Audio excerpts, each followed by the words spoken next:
and welcome everybody to this week's Maternity and Midwifery Hour. And we're having a little education focus this week, which is fabulous.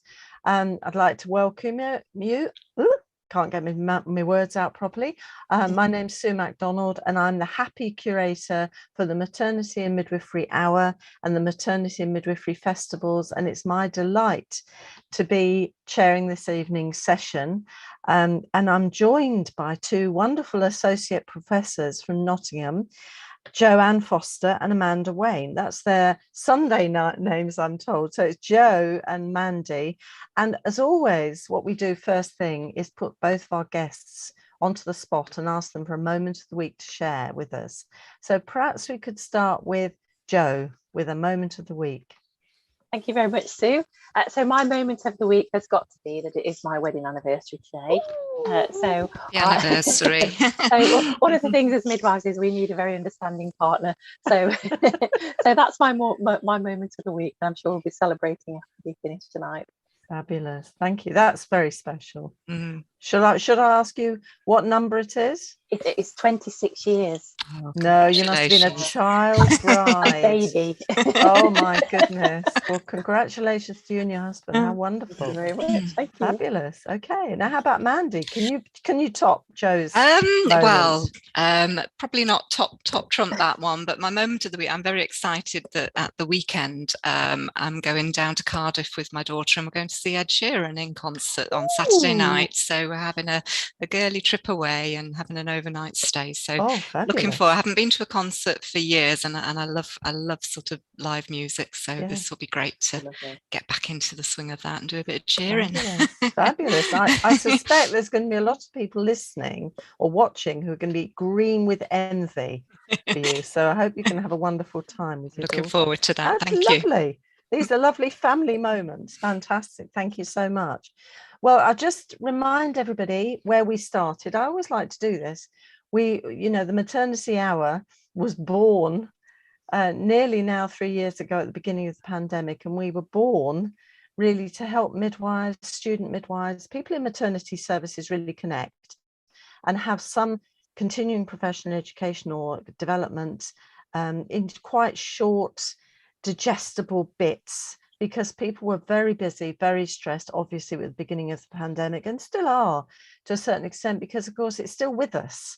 They haven't said formally it's all over, and we still know that our colleagues and some people are still getting ill with COVID, so we still need to be cautious, wear the mask when we need to, and that sort of thing. Now, people who are regular viewers will know this, so forgive me if I'm boring about this, but this whole series of maternity and midwifery hours are looked after by Matflix, and everything's kept in our sort of archive files. So if you need any information or updated presentations, if you're doing a dissertation or a project or your revalidation, this is where you need to go, because you can get really good material, hot off the press, as it were, and it's all accessible, all free for everyone to access. And we love you to share.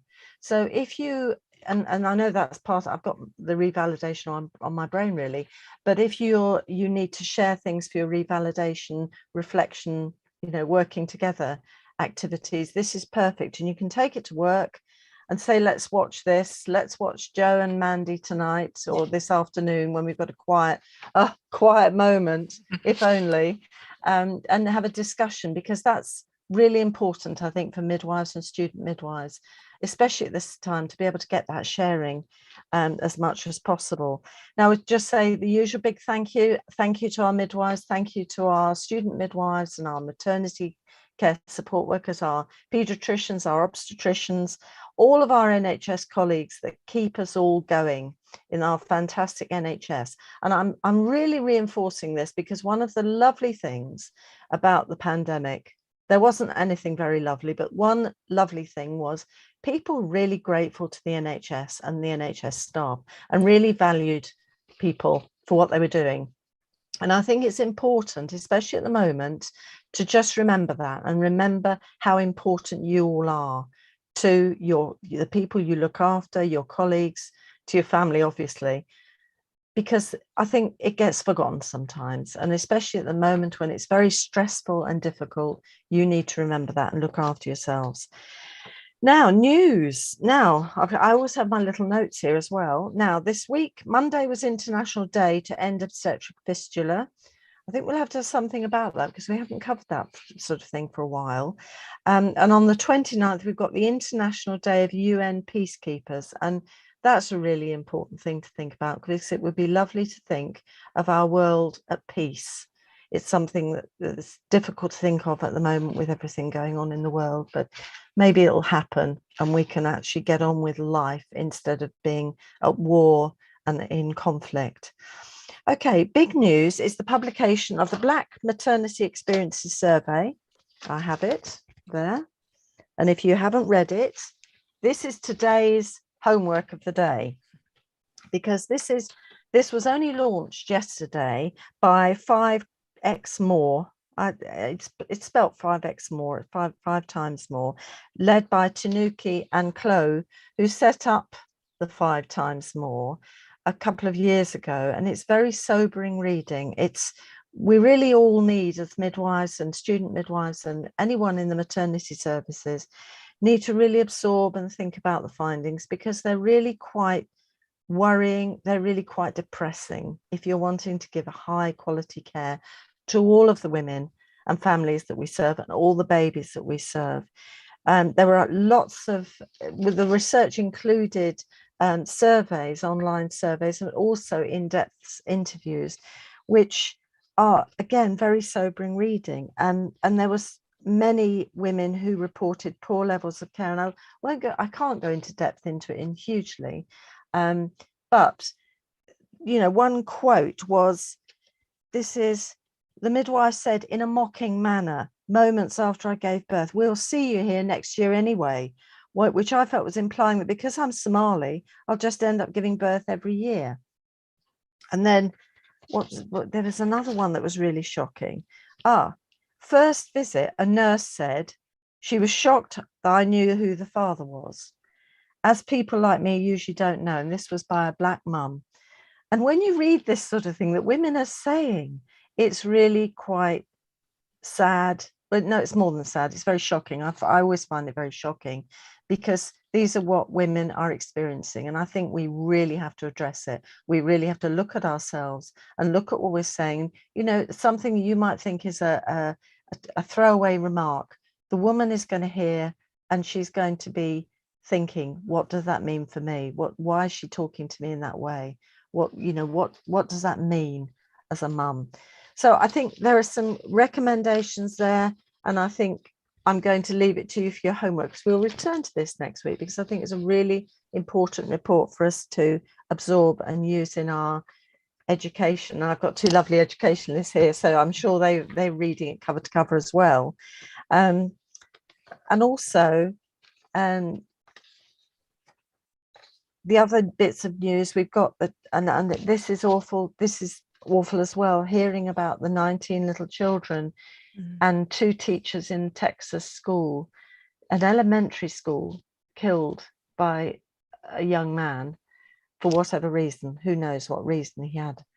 And our thoughts have to be with the family and the friends of those victims. It's just horrendous. And when you hear about it, you can't comprehend. So all I would say to you is, keep your loved ones really close, give that extra hug. And I mean, please God, this doesn't ever happen to anyone you know. It's just horrendous. I mean, the other thing is, of course, the ongoing cost of living crisis. It seems to be a very dire time. And especially when you're hearing about care workers having to go to food banks, it's very depressing, and we need to look out for each other, and you need to keep an eye out for people who you think might be struggling a bit. So we're off the news now, and we're going to go on to the main meat of the evening. And I'm really as a teacher, I love this. We're looking at midwifery education, and we've got 2 lovely midwife educators, one who's going to share her experience of coming into education, another who's going to share a kind of, I won't say it's typical project, but it's the sort of work that midwife educators or midwife teachers, midwife lecturers, however you call them, do. as part of their world and part of their lives. So I'm going to start by introducing Jo Foster. And Jo qualified as a nurse in 1994. She must have been so young. And she completed a BSc in midwifery and practiced in a range of clinical midwifery roles. And her passion for intrapartum care led her to practice in a leadership role as a labour suite coordinator. So she knows a lot about labour wards, I know. And she's a very active member of a newborn life support instructor with the UK Resus Council, and her master's research was in preceptorship. She's currently Assistant Professor in Midwifery at the University of Nottingham, and she leads on the undergrad courses, Year 2 Clinical Practice, Year 3 Enhanced Maternity Care, and the postgrad course, the Examination Newborn. So she's pretty busy. So welcome, and thank you so much for coming, Jo, this evening to share your kind of transition experience, and welcome. The screen is now yours. Thank you very much, Sue. I'm just going to share my slides, if that's okay, and hopefully this will work. There we go. I think that's worked okay. Hopefully you can see that now. Thank you, Sue, for the thumbs up there. So yes, just an enormous thank you, Sue, for inviting me to come tonight. I was really thrilled that you asked me to come and share this experience. And I'm really hoping that after this session, there's going to be lots more midwives who want to come into midwifery teachers and midwifery education, and I'm not going to put them off. That's my hope. So I'm going to talk about my transition from clinical practice to education. To start off, I'm just going to sort of give you a little bit about me and why I became a midwife, really, and then what really inspired me to transition into education. I'm going to talk a little bit about the learning curve because it was quite steep, and then a little bit about what happens with clinical practice. So hopefully that's going to be enough to sort of whet your appetites. So this is kind of my real passion about midwifery. So this is a photograph of my family. This is Annie. She's my great grandmother. And this is my grandmother, or Nanny as I used to call her. She was born in Blackburn in 1916. And a lot of our family stories are about these amazing men who went off to fight for their country in the First and Second World War. But Annie had 14 children. And my other grandmother on my father's side, they had 18 children. She had 18 children. So I was always really fascinated because they had all their babies at home. And, you know, they would have seen a big change because obviously the Midwife Act in 1902 would have come in and changed a lot of practice for midwives around that time. So I'd love to go back in time and just be able to ask them and talk to them, because not really many of the stories are really told about them and you know, and what happened with their birth experiences. And as you said tonight, Sue, you know, women never forget their birth experience. And that brings me on to my birth. This is me. I was born in 1971, so just after the Peel report, where the recommendation was obviously for 100% hospital births based on safety. And it was up to the lovely Marjorie Chew in 1998 who really brought about our attention to the fact that that wasn't based on any robust evidence base.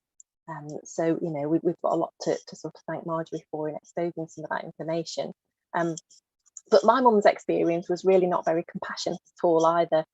She went in at the end of a night shift, which is always a mistake, to a really frosty reception from the midwives there. So she had a really, I think both of her birth experiences really lacked a lot of compassion, and comments and things were said to her that she's never forgotten.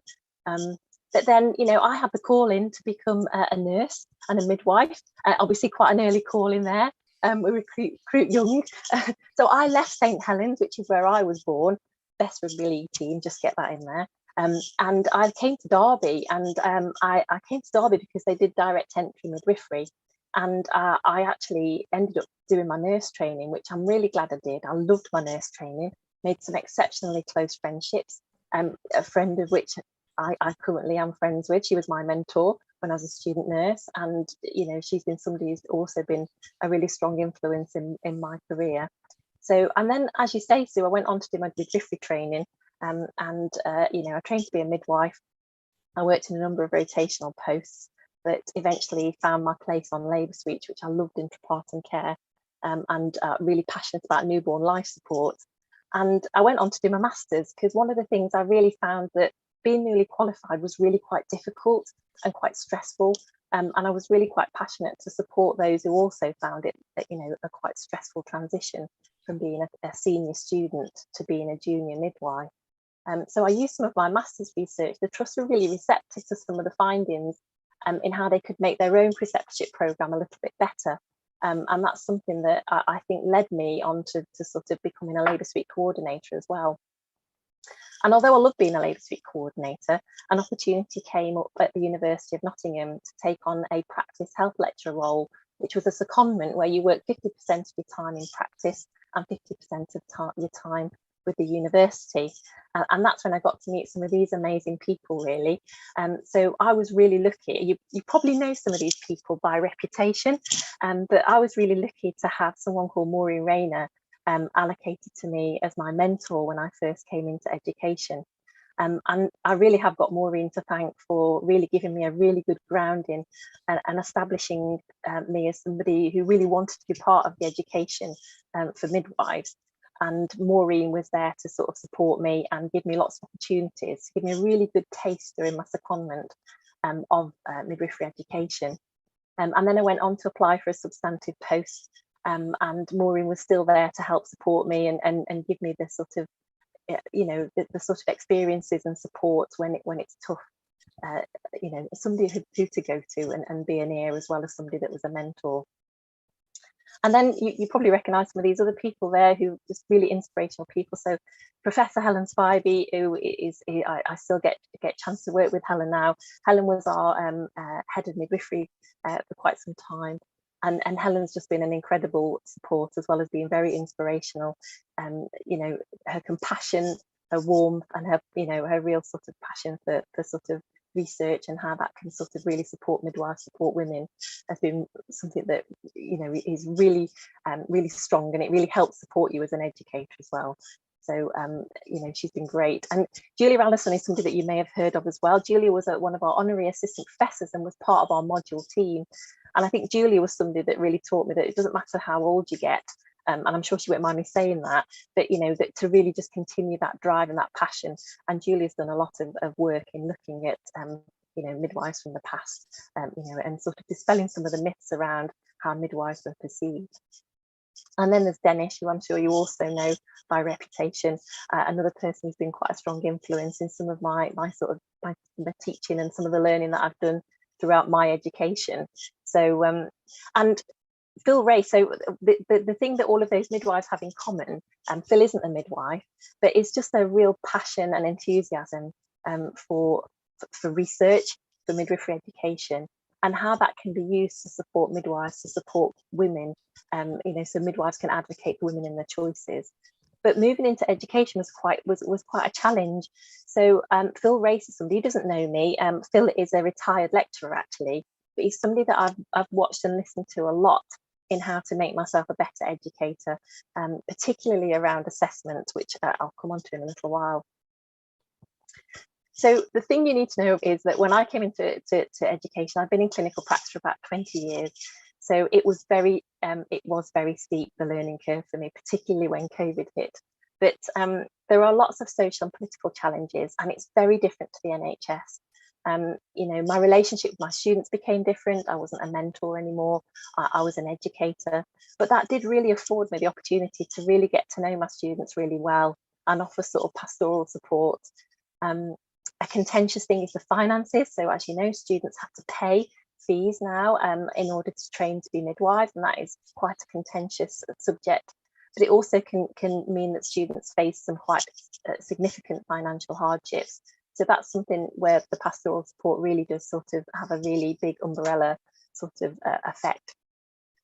And the other thing I was really nervous about, I was really comfortable assessing students in clinical practice, but when it came to assessing students, when it came to the theoretical side, it was an area that I felt most vulnerable and exposed, because it wasn't something that I felt really confident with.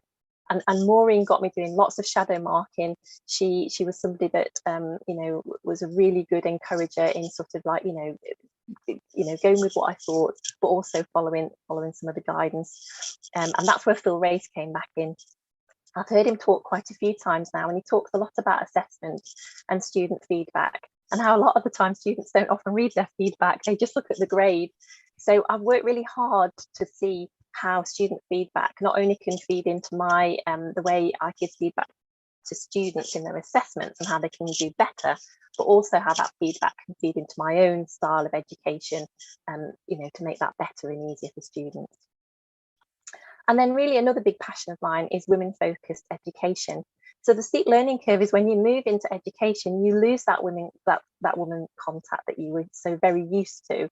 But I've been really lucky to work in a couple of roles where I've been sort of part of like public engagement into education, where women, you know, we can really pull them into that sort of, you know, helping us design the curriculums, you know, helping us with recruitment of our student midwives, and really just getting them to sort of, you know, step into the classroom and help us with some of our educational resources as well.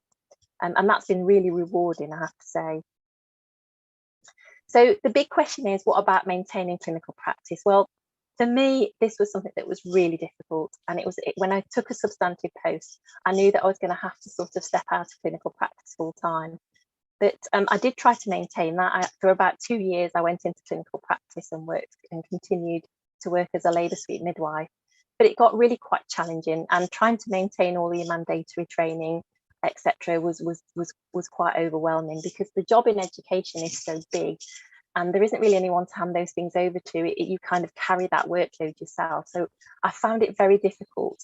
And this is where I spoke to a lot of my colleagues about that. You know, certainly people like Helen I borrow a quote from Helen Spyby about this, and it's, you know, even though I'm an educator now, if you cut me down the middle like a bar of rock, it would still say midwife inside. And I do borrow that from Helen quite a lot now.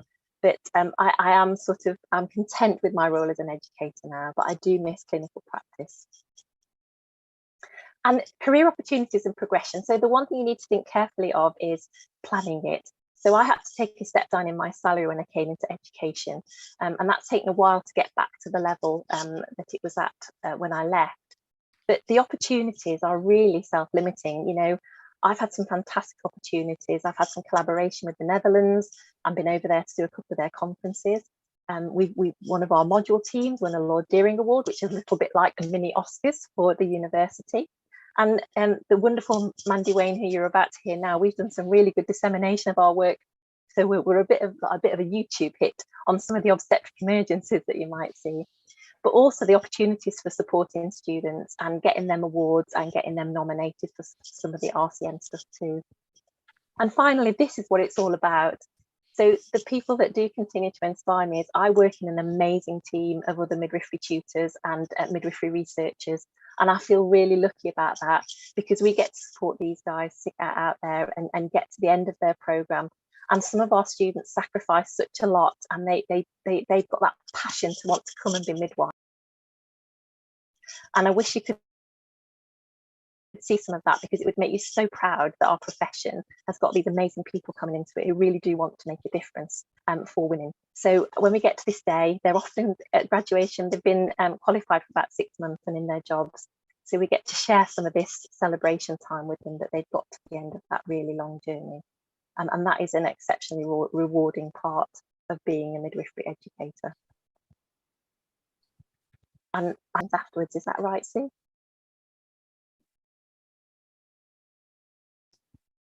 Yes, it is. Yeah. So I was just switching my mute off. We're doing all the technical fun of this. So if you have some questions for Jo, if you start putting them in now, they'll, because sometimes it takes a little while for them to come through. Brilliant, yeah. Thank you. I mean, there's also a few things on there as well, Sue. I just wanted to point out that I wrote the article around the transition. That's got a bit more detail in it for anybody who might be tempted. Please feel free to read that.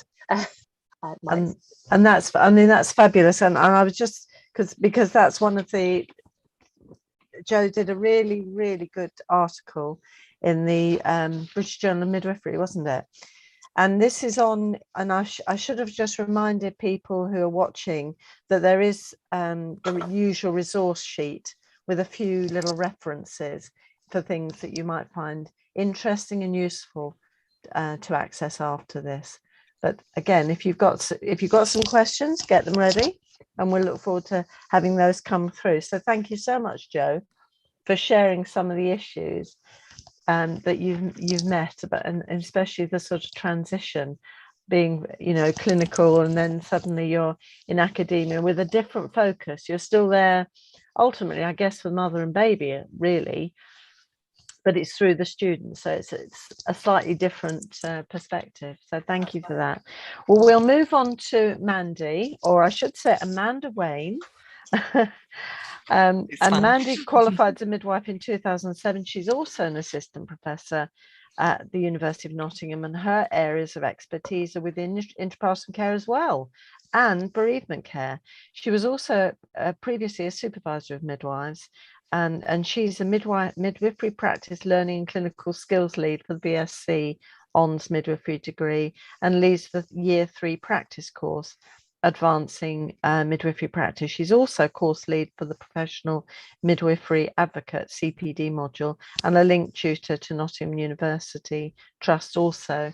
So thank you very much for coming, Mandy, this evening, and welcome. And the screen is now yours. Thank you, Sue. And again, thank you for the opportunity to join tonight. So I'm just going to share my screen with you, and if I can get the right screen on, let's check my screen. Okay, and I'm just going to go to the start of my presentation. Okay, I'll just share that for you, put it on slideshow. Can you see that? Okay, let's just go to the front of it there. Yeah, thank you, Sue. Okay.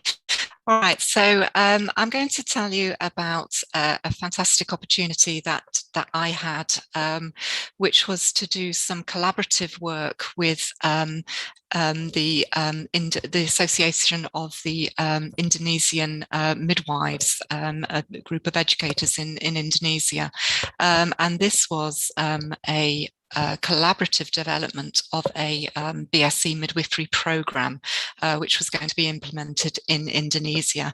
And it was a real opportunity to sort of demonstrate how, as educators, we can be involved in international consultancy and looking at collaboration and partnerships with global educators, really, which really goes to improve sort of midwifery education across the world. So this was part of an initiative that we were working on, and I was very, very honoured to be involved in. So I'll just give you a little bit of background about it then. So started probably back in about 2017, and this was before I was involved in this, but we first, our team had a visit first of all to Indonesia, and that was to discuss the potential for a future collaboration with the Association of the Indonesian Midwifery Educators, and their title is written there in Indonesian for you, but it was abbreviated to APKIND, and this was in order to develop a professional midwifery BSc degree program which could be implemented across Indonesia. So the initial team from our team who went out to Indonesia, that was Professor Helen Spyby, it was Dr. Kim Russell, it was Associate Professor Louise Walker, and another member of the School of Health Sciences, and they went out to Indonesia just to do some sort of exploration about the potential whereby we could get involved in collaborating with them to write a degree program for them. So that happened sort of back initially in 2017, and then in 2018, by which time Kim Russell then had actually written the program, and she had written a 5-year degree program which then would be implemented in Indonesia. I was given the opportunity then to accompany Kim back to Indonesia to facilitate a series of workshops which were to midwifery educators from all across Indonesia in association with APKIND. And you know, this consisted first of all of like 3 days of workshops in Jakarta, and then we flew down to Surabaya, and you know, there were further discussions about sort of regarding maybe a potential master's program as well. And then after that, I was again very, very lucky to be given the opportunity to go back the following year, this time with another colleague of mine, Dr. Maria Pearson. And again, by which time now, as I say, the programme had been written, and we went back out in June 2019. And this program then was going to be started to be implemented in universities across Indonesia in September of that same year. So the idea was then that we were going out to facilitate workshops to the midwifery educators to prepare them how to deliver the first year of their degree program. So just to give you a little bit of background really about Indonesia then. So I've got a map of Indonesia here, and you can, Indonesia is made up of sort of thousands and thousands of islands. There are over 6,000 inhabited islands, and the main islands really are those of sort of Sumatra, Java, Borneo, and New Guinea. So we were based in Java. So, our sort of conferences, etc., were held in Jakarta. And as I say there, you can see that we also travelled down to the bottom of Java there and also visited Airlangga University in Surabaya.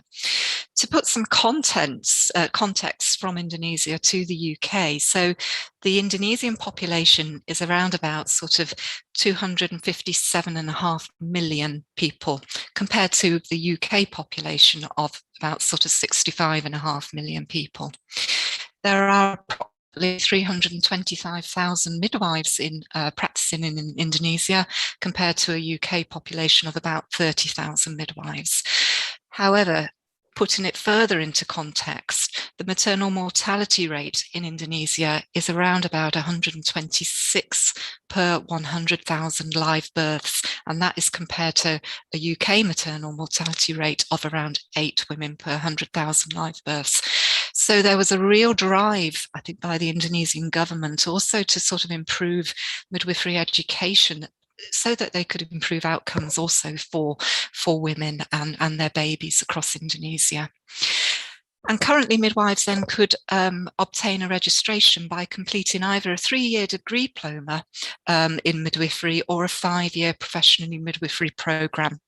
And the Indonesian government supported around about 850 public and private institutions that were offering midwifery education across Indonesia. So what was the professional midwifery degree then? So the program was a 5-year program, and it consisted then of 4 years theory, and there were 4 modules per year. So there were 3 theory modules and then also a clinical skills module as well. And during that year then the students also had opportunity to undertake some insight visits into sort of the clinical settings, where they could sort of accrue around about sort of 200 hours of sort of clinical teaching experience. And then their final year is a internship year, so they spend the whole year then in hospital sort of consolidating that sort of theory to practice in preparation for qualifying. So the first time we went out then, as I say, the programme had been written, but we were going out really just to sort of facilitate some workshops, really, just to give a practical guide to midwifery educators and to help them sort of think about how they could develop sort of theory modules then. So we had around about sort of 200 midwifery educators who joined us in Jakarta.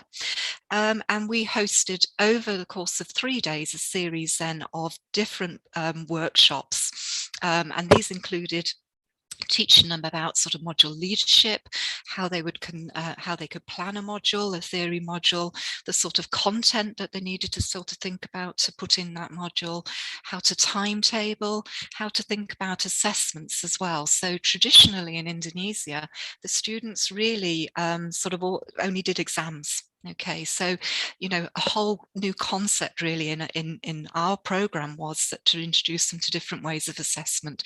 So that included sort of OSCEs, which are sort of clinical examinations, and different types of assessment, essay writing, and also exams as well. So we were sort of introducing new concepts to them. The other thing that we were introducing to them was the concept of reflection. Now, as midwives, we reflect on a daily basis. You know, we reflect all the time, and reflection is an integral part of our degree course at Nottingham. Our students sort of are continually sort of reflect on practice and provide evidence sort of in their practice of that reflection. And obviously, as practicing midwives as well, part of revalidation is all about being able to sort of reflect on your practice and to learn from your practice to improve your practice for the future. And a big part of the new Professional Midwifery Advocate role, again, is to do this sort of facilitated practice reflection as well, you know, to adopt like a restorative approach. So reflection was a really, really new concept to the Indonesian educators. So we did a workshop about that as well. And as I say, there was the OSCEs as well, which we were teaching them to do. So a lot of what I've got on here is just some photographs really to show you, because, you know, they're much more interesting to look at sometimes, I think. So the first photograph we've got on the top left-hand side, this was myself and Kim, and this was the sort of on our first day. We arrived sort of Saturday night, and on the Sunday afternoon then we had a briefing meeting, and the team that you can see behind us were the Apekind education team. So these are really sort of key people that have been involved with sort of implementing this midwifery program. The ladies just sat behind me here. This is Mrs. Jumiani, sort of well into her 70s, this lady. She's an incredibly inspiring woman and has a real drive to improve midwifery education. Yeah. And then we have Mrs. Yeti sat beside her. And then just sat here beside Kim was an educator called Deezer. And Deezer had done the master's program at the University of Nottingham. So that was one of the ways that we got involved in it, really, because you know she'd been to Nottingham and was inspired by the program that we offered. This was the hall itself. So, you know, we were in a hotel, and this was the sort of conference hall that we had with the delegates as well. And then this is some of the examples of the workshops. So what we did, we split everybody up into sort of groups, and then, you know, we came around and facilitated the workshops with them. And we also had one of the education team as well aligned to each of the groups as well, so they could help with, you know, stuff that sometimes might have got lost in translation, for instance, and just sort of help to facilitate the workshops. This one down here is all about sort of the OSCEs, and we were looking at sort of newborn life support. And then the picture in the middle is when we went down to Surabaya and we visited the university there. So this was some student midwives that we were lucky enough to meet. And then the final picture on this slide really is when we were when sort of Kim in particular was in discussions with the team at Surabaya about the master's program. And one of the things of note here is that, you know, the three gentlemen that you can see on here are sort of three obstetricians, and they were running the midwifery program. So, you know, quite different to what we have over in the UK, where our midwifery program is run by midwifery educators, you know, and midwives. You know, it's a bit of a difference over there that it was run by obstetricians. So the second time we went out, then this was our sort of project team. So Kim had sort of worked actually on the program that we were going to do, and then myself and Maria went out. And as you can imagine, there was an incredible amount of work that went involved before we went out, you know, to actually plan these sort of workshops and to plan the program and to sort of send it across to Indonesia before we came. So the idea was that we were going to be in lecturers with that knowledge and skills to be able to support the running of the first year of their program.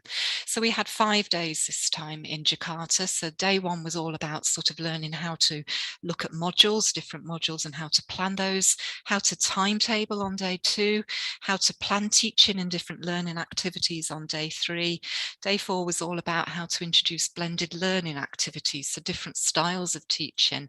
And then day 4 was really teaching them how to mark essays and to look at assessment, because as I say, you know, the students don't write essays or weren't writing essays at that point. So we actually had to teach the educators how to mark an essay as well. So this was our second trip round, and this was just a briefing meeting the day before. This was Sunday afternoon of the second time, and that's myself and Maria. And you can see the same team again from Aitken were helping to facilitate this with us.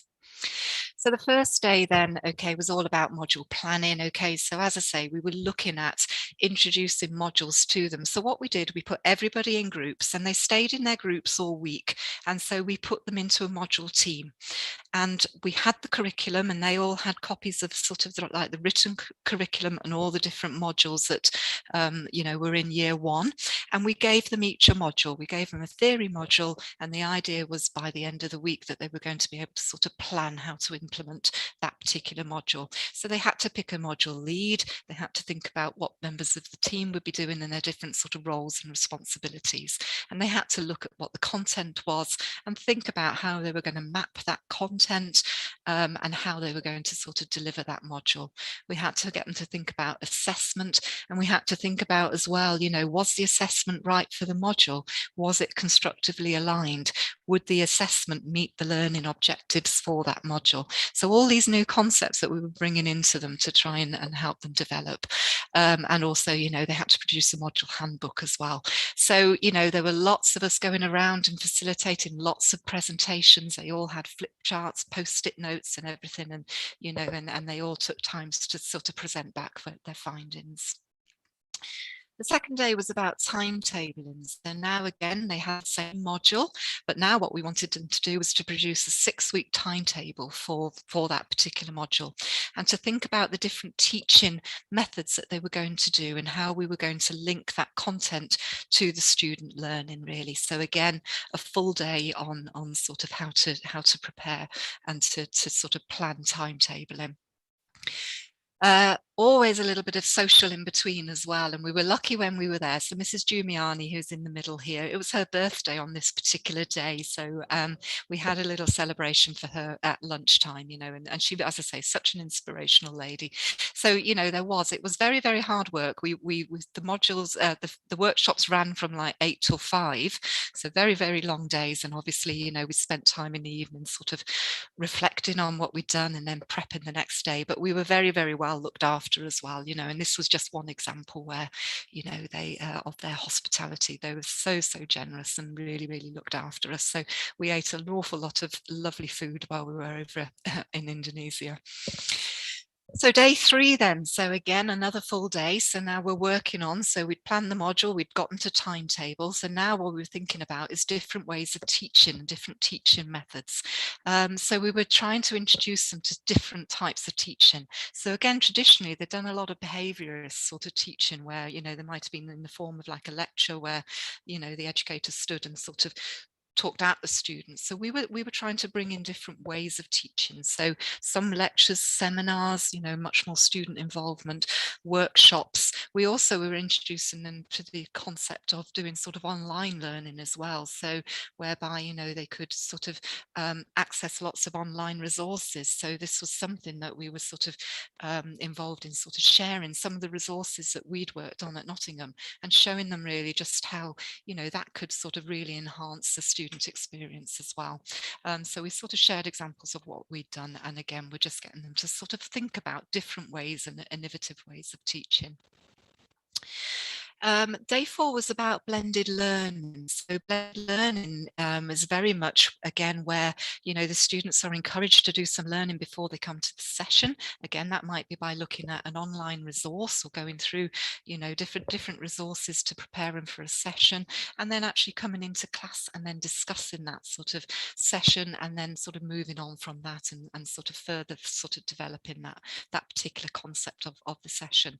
So we then shared examples of our blended learning resources, you know, and our program at the minute has everything has blended learning attached to it. So we have an incredible bank of online resources that us as staff have devised, okay, and a lot of these are now open and available to share on open access. So if you go through the open access YouTube channel, you'll be able to see all of the resources that the University of Nottingham have, and there are lots of stuff on there on YouTube, on the YouTube channel of all our team, really, that we've done these resources. So we shared them with the Indonesian midwives as well, you know, and they were quite blown away at some of the stuff that we did and that was available to our students. So, you know, it was just another thing to sort of think about that they probably hadn't hadn't done at that sort of point. And we were talking about how we could introduce that blended learning package into a module and how to make that work. And then the final day of the assessment then of the workshops was on assessment. So this was really getting them to think about sort of assessments and how to define that and what its purpose was in education. And also then to sort of highlight the different assessment strategies that were within this professional midwifery programme, and also to look at criteria, marking criteria, so that they were able to sort of look at how that works and how that sort of influences assessment then. So what we did was we took out some student work and we gave them some reflective essays to look at. And again, you know, reflection was a new concept. So we were giving them a selection of different essays and we asked them to mark them. So we gave them the grading criteria and we asked them to mark the essays, and then, you know, got them to sort of share what they thought afterwards then. So, you know, it was a really good sort of exercise. And both Maria and I did sort of sessions as well interspersed with these workshops. So I did them a session on reflection, and Maria, she has just completed her doctorate, and her doctorate was all about sort of compassion in midwifery practice, and you know, the values of compassion are very much integrated in our midwifery program. And Maria did a lovely session on all about sort of compassion, you know, how if we can't be compassionate to ourselves and as an education team, how can we then sort of inspire students to go on and be compassionate to women? So there's a big sort of focus on that aspect as well then. So that was sort of the focus of the workshops. And as I say, you know, in between these, you know, we were well looked after. And sometimes it didn't always go to plan because we had a schedule to stick to.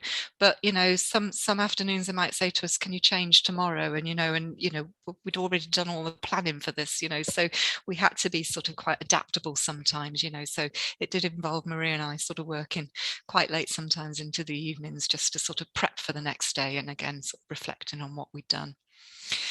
So thinking about future initiatives then, okay, so, you know, at the time we went out to sort of help them to implement the first year of the programme, and there was talk at the time as to whether or not we might have gone out again at some point to, you know, to develop sort of years 2 and 3, and then of course obviously the whole world stopped with COVID and the pandemic. But what is really, really exciting now is that there are future initiatives, and actually because of the collaboration that we'd done with midwifery and you know, those great steps that they had taken, really, midwifery actually was really sort of leading really with the university, and there's now a further collaboration which is going to be taking place. My colleague Louise is actually going back out to Indonesia in a couple of weeks' time, but this time she's going with people from different faculties at Nottingham as well.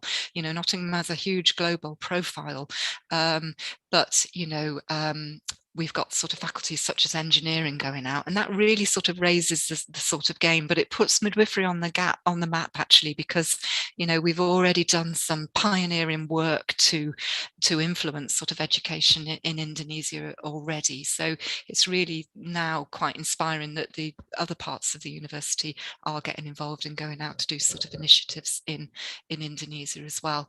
One of the things that Louise now is going out to do is actually to collaborate with the same team on introducing a master's program in Indonesia as well. So that's where we're at with that. So it's been a wonderful experience to be involved in, and, you know, an opportunity that I wouldn't have had in clinical practice. You know, this is something that midwifery education has allowed me to do, and never in my wildest dreams did I think I'd get an opportunity to go twice to Indonesia and just to experience that wonderful experience that we had out there.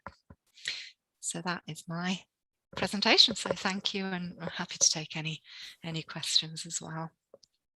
Fabulous, Mandy. Thank you so much. Sharing there. That's fabulous. Thank you.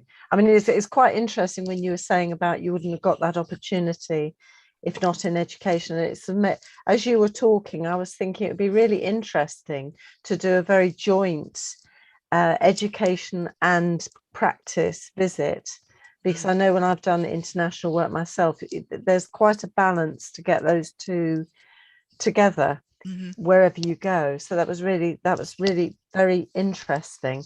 But I know that the projects like this are very exciting.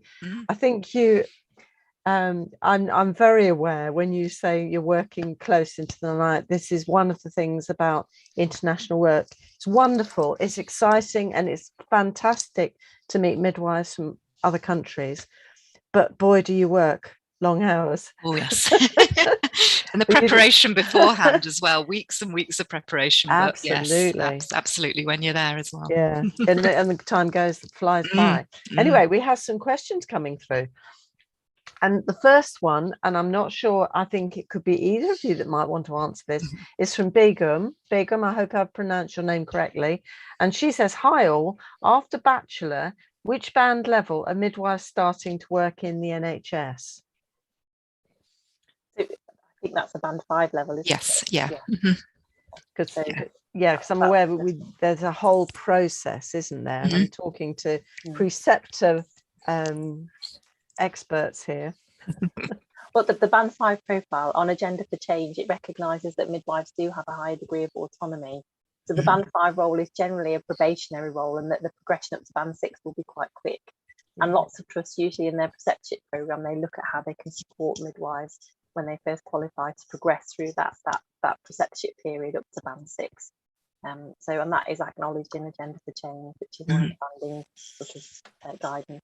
Yes, it's usually anything from 6 months to a year, isn't it, Jo? Yeah, it's usually. I think most midwives aim to do it within a year, but there are some that sort of do it a little bit quicker and a little bit longer if they're perhaps part-time, maybe.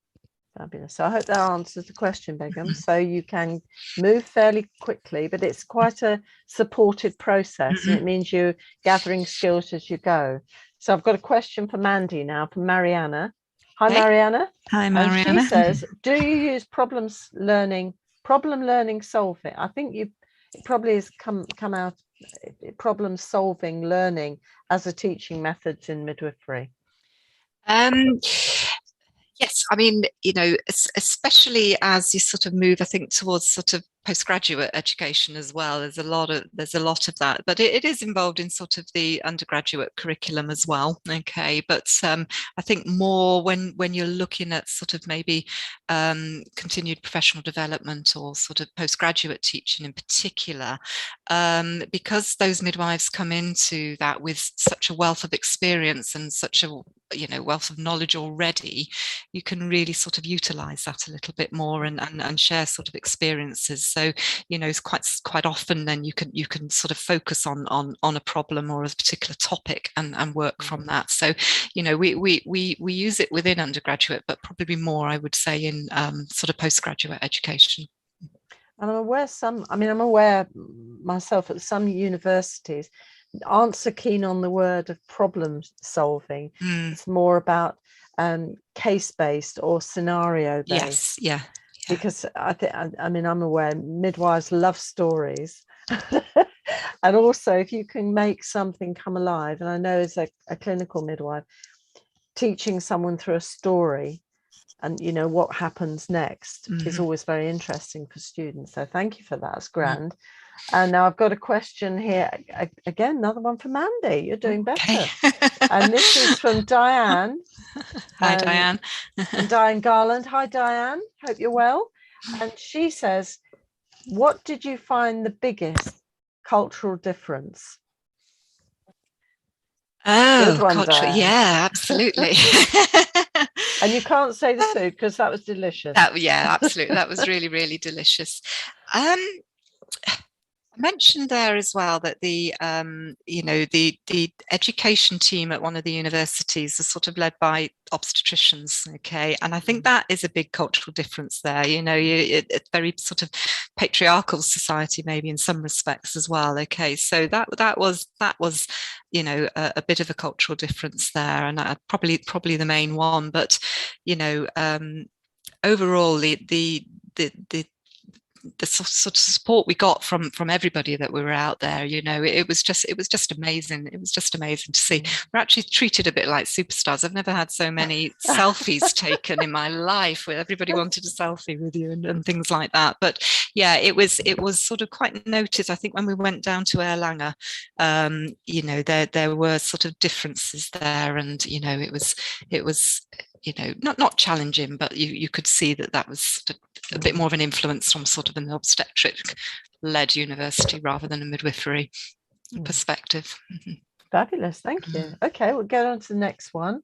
I've got Rachel Mafanza. Hope I've pronounced your name correctly, Rachel.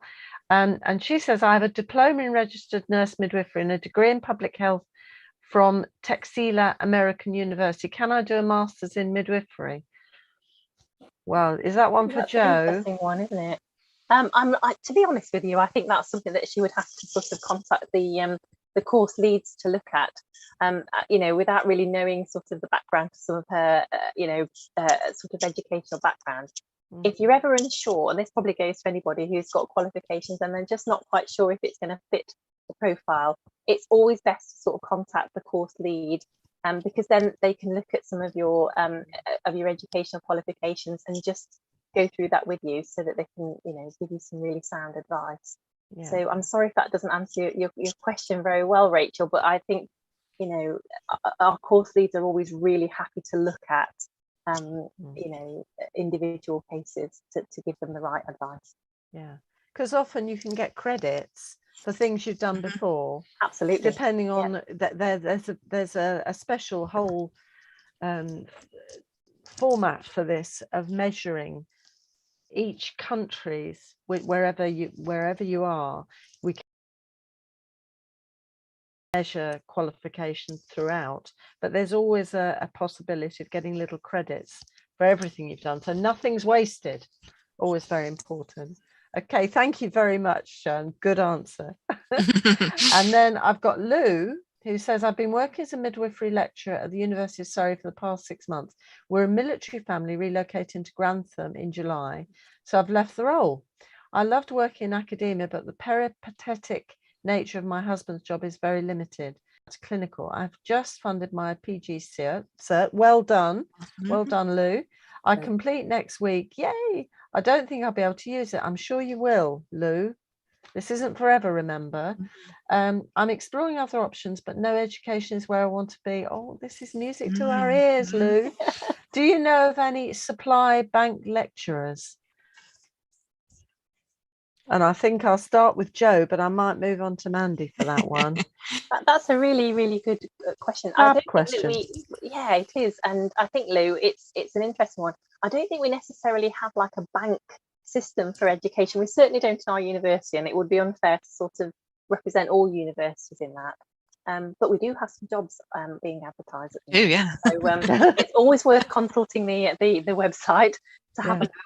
But it's lovely to hear that you've still got your passion for education, and you know, and actually I think that you know, your husband's peripatetic job is probably quite a good opportunity, because you probably get to see midwifery in lots of different you know, regions, and it is quite different. So you know, I would encourage you to keep pursuing that educational hat, because I think that once you've got that passion for it and that drive for it, you know, the opportunities are really are out there. Fabulous. How about Mandy? Would you add anything?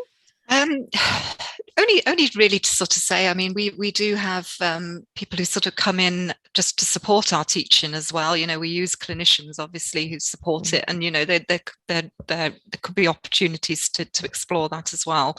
You know, and so I would just sort of say, you know, look to where your local universities are and get in touch with the midwifery team. But yeah, if you're not too far from Nottingham, have a look on our website at the moment, because there's some interesting posts out. We've got one which will appeal to midwives who perhaps don't want to take the full plunge into education. It's more of a clinical skills role, so it's sort of working with the clinical skills team, but you'll be aligned to the midwifery team. So for those midwives who perhaps thinking about dipping their toe in the water but not wanting to take that full plunge, but that might be something that also suits you as well. I think these days that's a little bit of recruitment there, Well, and that's that's absolutely. fantastic. And it's a very good Plug-in. illustration, actually. Thank you, Mandy, because it's a good illustration. There's lots of possibilities nowadays for midwives, and especially in education. And a PG is never wasted, because and I think Joe and Mandy were very humble, or they were quiet about the skill set, but it's a different skill set in education, and having that theory behind it and the skills, never wasted anyway. But please don't give up, Lou. Don't give up the teaching. Yes. We need good teachers. Okay. And I think this has to be our last question, because the hour's nearly over. And that's Claire Dale. Hi, Claire. For those of us who are mature students, I don't think that mature, Claire, and coming into the career with less available years, do you think it's harder to move up the ladder and move into advanced roles? I noticed that many higher band midwives have been in the role for many years. Good question, Claire. Where should we start? I don't think age is a barrier. I was 32 when I did my midwifery training. There's never too late to do your training. It's just got to be the right time for you. And I just think the opportunities in clinical practice, are there, aren't they? And it just depends where you want to go as well. I suppose it depends which direction you want to go in as well. If you want to stay as a clinical midwife, there's lots of opportunities, whether you want to go into research or different fields really. But I just think once you've got through that sort of transition and that preceptorship, I think you just need to identify the sort of pathway that you want to take, and then look at those opportunities. But I don't think age is ever going to be a barrier at all. It's if you've got a passion for midwifery, it's never too late to embrace it and to start your training. So we'd welcome you. Well, I think she's done her training. I think it's the further steps on. That's all right. I would just agree with that. What Mandy said, really, Claire. I think I've spent a lot of time recently talking to students who've come into their training as mature students for opportunities where they know exactly where they want to go, and some of them are really quite bold about it, because they'll say, look, I haven't got as much time to spare. I really want to get to this. It's such an exciting time to come into midwifery, because there are such a lot of specialist roles and other areas of interest, like Mandy was saying. So, I wouldn't let that stand in your way. Set your sights on where you want to get, and perhaps find somebody that you can speak to that's going to help you to support you to get to that point. Because having a sort of career mentor, if you like, is often quite helpful, and they'll help you to look at things that you might not have thought of, that'll help you to get to the place where you want to be. And that's a fabulous idea, having a career mentor. We talked a little bit last week about pathways and planning, and I think you've both really illustrated the pathway and really in action. So thank you so much for coming this evening and sharing your experience and expertise. It's been fantastic. And as I always say, this hour goes too fast, just too fast, but we have to come to an end, which is really sad. But as I always say, when we try to get our guests come back and back and back, and we love these speakers, don't we? So thank you very much. Thank you very, very much. Now, I'm going to just remind people, next week, we're going to have a developing a perinatal pelvic health service. So look out for that. Same time, same place. 8th of June, look out for the personalised maternity care building on Ockenden. It's got a stellar cast. We've got Baroness Cumberledge, Dr. Claire Feely, Brendy Kelly, Maria Booker, Joe Crawford, Anna Madeley, and even Benish Nazmeen and Chris Binney. So that'll be a really good event on the 8th of June. And then if you want to come to the next festival in Manchester, and Joe is coming too, that's on the 21st of June, so you need to register for that. We've got our usual online and face-to-face, our hybrid arrangements. So however you can attend, and we'll look forward to seeing you there. We've also got Wales and the Southwest on the 13th of September, if you've got your diaries out. And so there's lots going on, and there's also a student event coming up also, so look out for that. So in the meantime, I'll say another big thank you to Jo and Mandy for joining us, and thank you too for joining us too. What fantastic questions. And I understand Claire is in year 2, only a year to go. Claire, well done. And we'll see you next week, same place, same time. In the meantime, stay safe, look after yourselves and your loved ones, and we'll see you next week.